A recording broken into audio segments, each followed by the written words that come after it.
Facebook is improving search. iPhone 3GS is almost here, and how your ability to text message like a maniac could actually pay off. It's Thursday, June 18th. I'm Natalie Del Conte, coming to you from San Francisco this week. It's time to get loaded.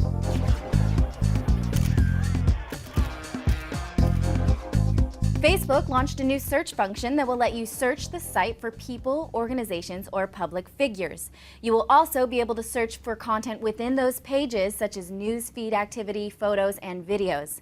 You can also search a topic, such as Iran, and see what people who are your friends are saying about that. Only a small group of testers will be in on this new function, but hopefully it works because current Facebook search is just not up to par. China has backed down from the mandate to install filtering software on all PCs. The government had been facing legal challenges, petitions, and mockery over the law that all PCs would have to come with a program called Green Dam Youth Escort, which would filter out all websites that the government deemed inappropriate. The software will still be pre-installed or come packed in a CD with all PCs sold on the mainland from July 1st onward, but you can uninstall it or just not install it.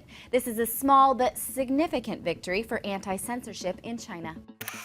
Juiced launched a new PlayStation 3 program. It lets you navigate through Juiced shows on the PS3 using your controller. This is a Juiced Labs project, so not completely ready for prime time just yet. To try it out for yourself, go to the network icon on your PS3, open the browser, and go to labs.juiced.com/TV.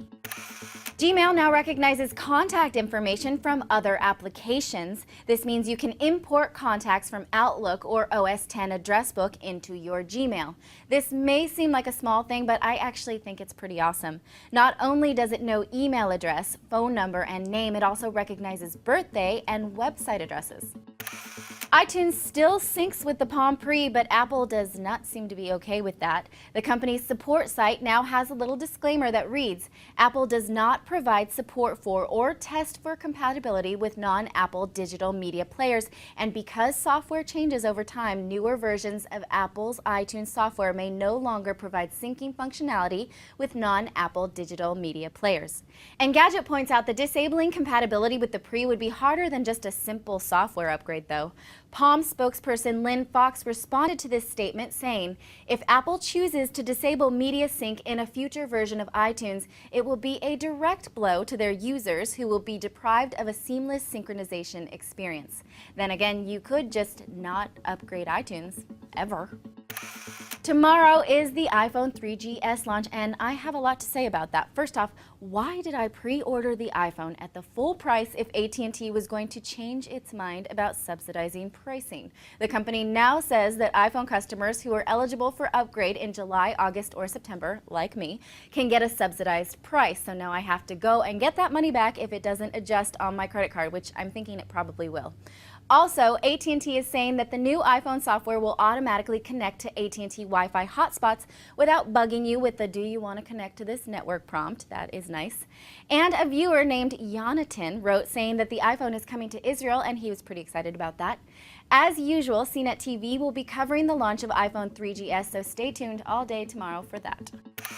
So long, Intel Centrino, I hardly knew ya. The company announced that it is rebranding its chip names, which is definitely a good thing because their naming conventions are confusing.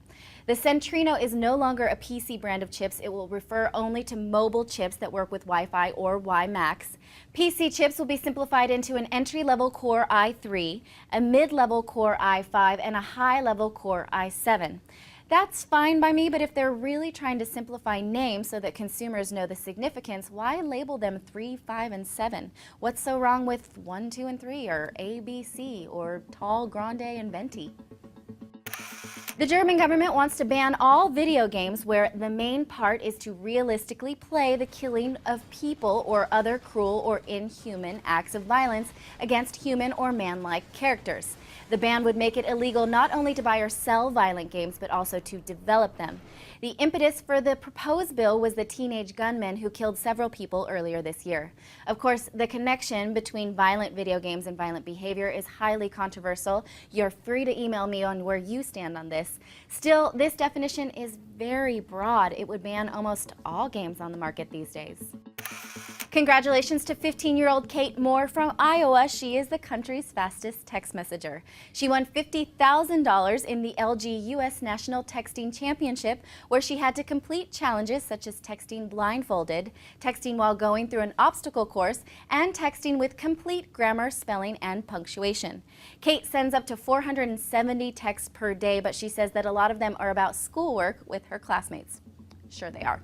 She gets one of these. Those are all your headlines for today, and that wraps up your week of getting loaded. Before I go, I want to wish a happy birthday to Grant, Isan, Qasim, Kay, and Josh.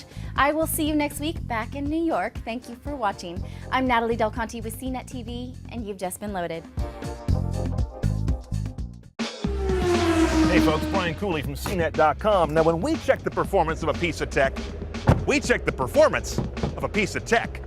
If you love videos of cars and all their high-tech and high-performance glory, check out the CNET Car Tech video podcast, cnet.com/CarTechTV.